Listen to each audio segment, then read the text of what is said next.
Have you ever felt like you're just going through the motions?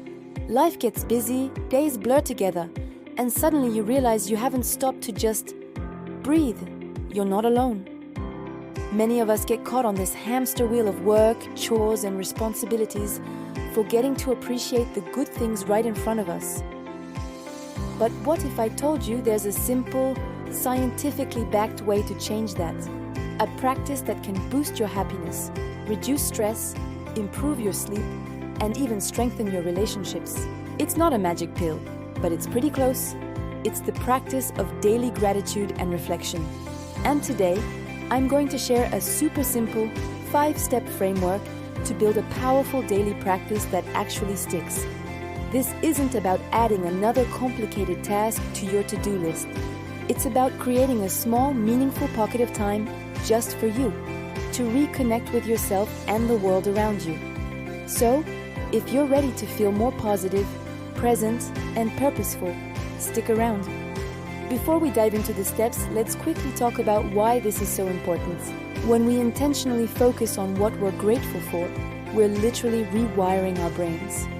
Our brains have something called a negativity bias, which means we're naturally wired to pay more attention to the bad stuff. It's an old survival mechanism, but in our modern world, this often leads to anxiety and a feeling that things are worse than they actually are. Gratitude is the antidote.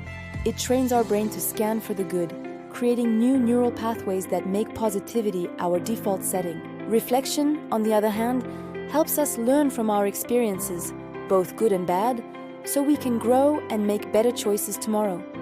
Together, they are a powerhouse duo for personal growth and well-being. All right, let's get into the good stuff. Here are 5 simple steps to start your own daily gratitude and reflection practice. Step 1 is to create your sacred space and time. This sounds grand, but it's really simple. The key here is consistency.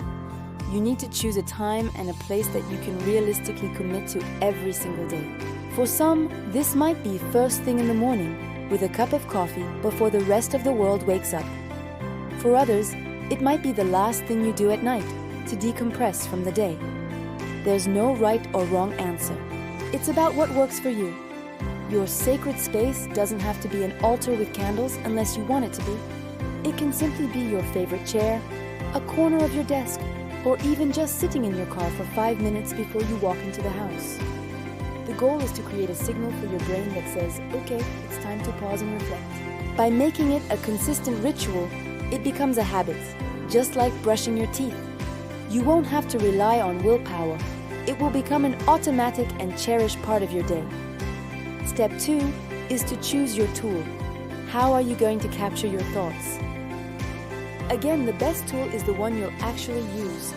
I'm a big fan of the classic pen and paper. There's something incredibly grounding about the physical act of writing. You could get a beautiful journal that inspires you, or just use a simple notebook. If you're more of a digital person, that's perfectly fine too. You can use a notes app on your phone, a dedicated journaling app, or even a voice memo app. I know some people who just record themselves talking for a few minutes each day. The medium doesn't matter as much as the act itself.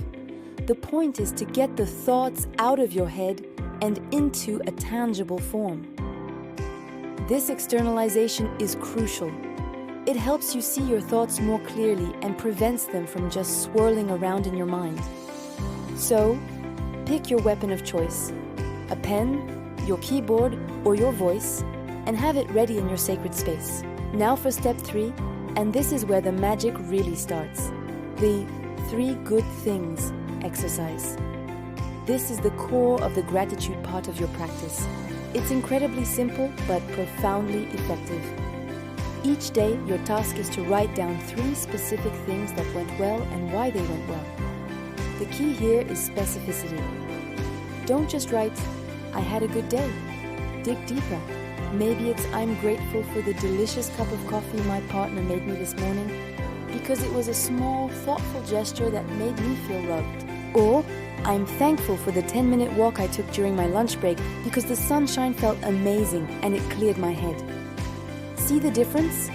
By explaining why it was a good thing, you force yourself to relive the positive emotion associated with it.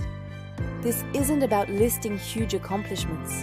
It's about noticing the small joys, a funny text from a friend, a beautiful sunset, a song that made you want to dance, finishing a task you'd been procrastinating on. By hunting for these 3 good things every day, you start to see them everywhere.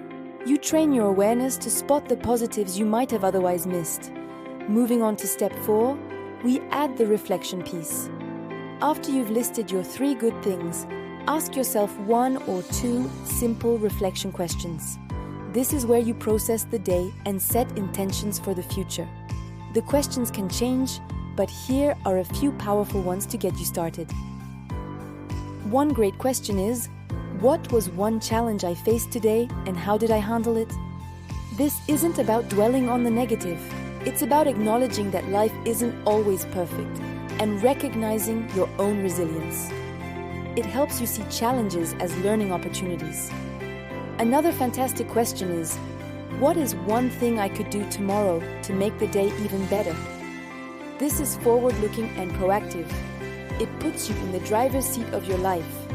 It could be something small, like, I'll make sure to drink more water, or something bigger, like, I'll finally have that difficult conversation I've been avoiding. Answering these questions helps you connect the dots between your actions and your feelings, fostering a sense of control and purpose. It transforms your practice from a simple list into a powerful tool for personal growth. And finally, step 5, close with intention. Don't just slam your journal shut and rush to the next thing. Take a moment to close your practice mindfully. This only takes about 30 seconds. After you've finished writing, put down your pen or turn off your screen. Close your eyes. Take 1 or 2 deep, slow breaths. As you breathe in, feel the gratitude for the good things in your day. As you breathe out, release any lingering stress or negativity from the challenges.